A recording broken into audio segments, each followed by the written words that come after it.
Operasyon başlasın. Deli Mikail dalıyor. Ay! Allah! Allah! Allah! Ay bu o 4 neferdiler. Öyle bile.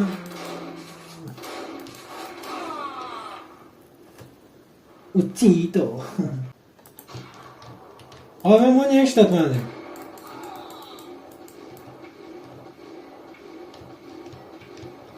Abicim slow moda gördünüz.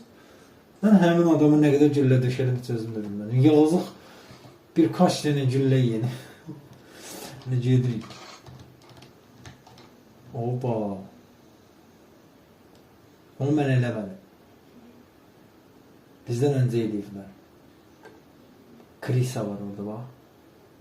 Mış. Geldim.